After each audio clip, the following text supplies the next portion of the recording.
Thank you, Mr. President. Madam President, you have the floor. Indeed, we are very much looking forward to have this G7 again, finally, to have the G7 countries, like-minded countries that share the same values, that share the same interest, and that share also the same worldview. So it's good that the US are back, and it's good that the G7 by this is back again too. We have a very broad agenda. These 3 days are really packed. So I want to focus on some of the topics, the economic impact of the crisis. We'll look at that. We will, of course, also look at the international environment, the rules-based system. We'll look at the education, the global education status, health, of course, and climate. So on the economy, at the beginning we will discuss as G7 how the state of play is and how we view the progress in our economies and what the best approach could be. And we haven't forgotten, you all remember a year ago, how threatening this health crisis was and still is for our economies. I mean, it had the potential to turn into a massive economic crisis. Interestingly, if we look at the European Union, we tackled the economic fallout from the pandemic, from this crisis, much better than, for example, compared to the last big crisis, the financial crisis in 2008. And why was this the case? It was the case because the European Union, after the last big crisis, drew the necessary conclusions from this crisis and developed effective tools. So when this pandemic and this economic crisis hit, we were able to establish very fast a diagnosis of the economic fallout. We came very fast to a consensus on the necessary remedial action, and then we could act forcefully on all fronts.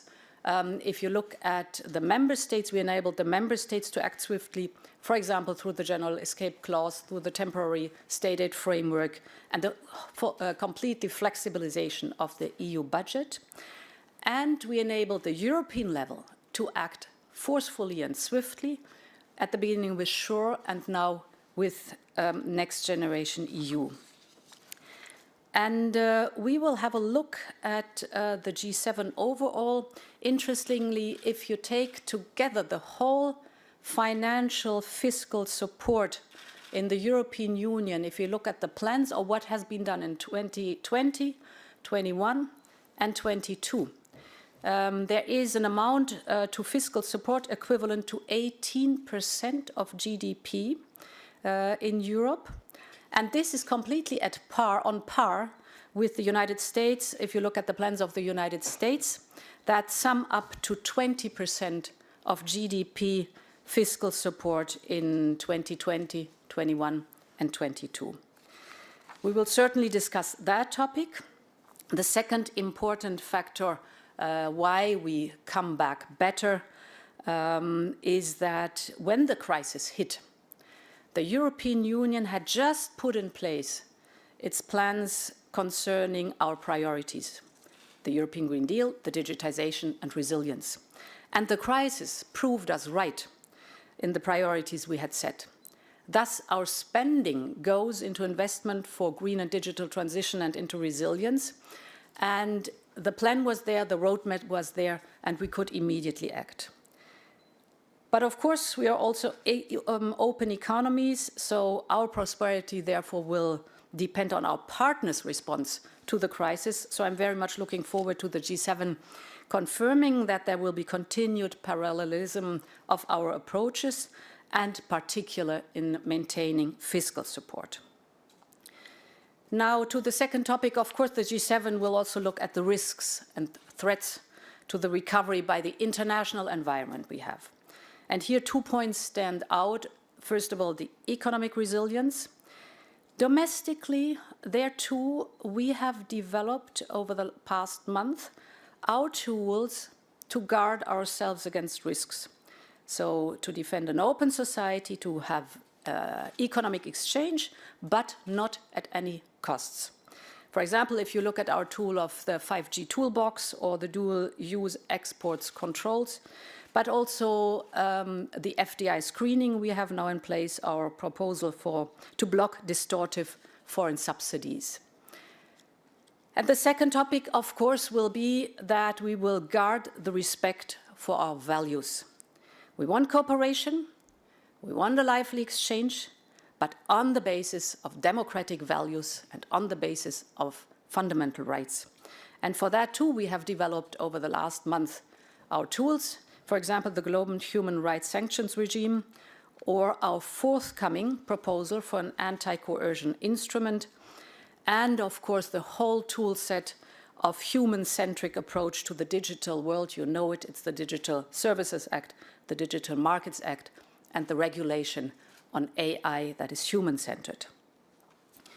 We know that China and Russia are particular sources of concern in those areas, and therefore the G7 are finally again united and determined to protect and to promote our values. The next topic we will look at is the best way to defend our values and to promote our values, and that is to reinforce a strong and rules-based multilateralism. And with the return of the United States to a global arena, we are very much looking forward to the G7 backing effective action to strengthen multilateralism. We need effective WTO rules-making, including a G7 commitment to help reform the WTO and the entire rules-based system. And we also need to strengthen our G7 partnership with developing countries, for example, on connectivity, as we have already agreed, for example, with Japan and India. Here, too, coordination with G7 partners can help to maximize the benefits of our investments from an economic, but also sustainability and political point of view. But even more important than the investments in infrastructure, they are important, but more important are also the investments in people. And here, let me have a look at the G7's emphasis on education for development. COVID has led to one of the worst education crises in history for children around the world. And we know that especially girls and young women are at risk because of the pandemic. Around 11 million girls from pre-primary to secondary school are at risk of not returning to school, with all the consequences behind that for their lives. And this is a bitter legacy of COVID, and we must join forces to secure the perspectives of young girls and women.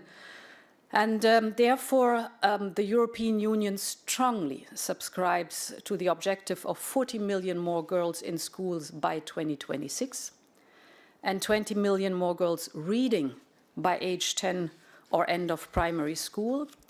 And for that, we need sustainable financing. We have for that the Global Partnership for Education, and this should be underpinned by, as I said, sustainable financing. So I am glad to announce that the European Commission will increase its contribution by 32%. Last MFF, we contributed 68 million euro per year. That was over the period of 7 years, then 475 million. Now we will raise this contribution to 100 million per year. That is an overall of 700 million euro over the period of 7 years, our MFF. But we will also not forget the most urgent of necessity, and that is the fight against hunger. Here as well, the European Commission will step up to the plate by providing 250 million euro of new humanitarian funding targeting acute food insecurity in the Sahel, East Africa, Central African Republic, Sudan, and Ethiopia. Turning towards the topic of health, we do subscribe the G7 aim to end the pandemic by 2022 by stepping up the global vaccination. The European Union has from the beginning contributed massively to this. You know the figures. Since vaccines became available, the European Union has acted. Not only that we at the very beginning with friends created ACT, Accelerator and COVAX, but we pledged heavily for it. But we also have from the beginning ensured that the domestic vaccination goes hand in hand with exports to the rest of the world. And we have good news. Today in Europe, more than 50% of the adult population have received at least one shot. And even better, today 100 million Europeans are fully vaccinated. We achieved that whilst never stopping export. From the 700 million doses that have been produced in the European Union since last December, roughly 350 million doses have been exported to over 90 countries. And a few weeks ago, I invited others to also participate and practice openness. And I'm very glad to see that the draft communiqué reflects this now, and it is very encouraging to listen to the potential announcements of the United States. Beyond 2022, it is not just about sharing vaccines, but it will be also about developing manufacturing capacity in Africa. You know that Team Europe announced indeed 1 billion of support to develop manufacturing capacity in Africa. Here is important not only to bring the mRNA technology for vaccines against COVID to Africa, but also to bring this technology to Africa because it is very promising for other infectious disease. For example, like tuberculosis or, for example, malaria. So there's an enormous good case to make sure that there are different manufacturing hubs being developed in different regions of Africa.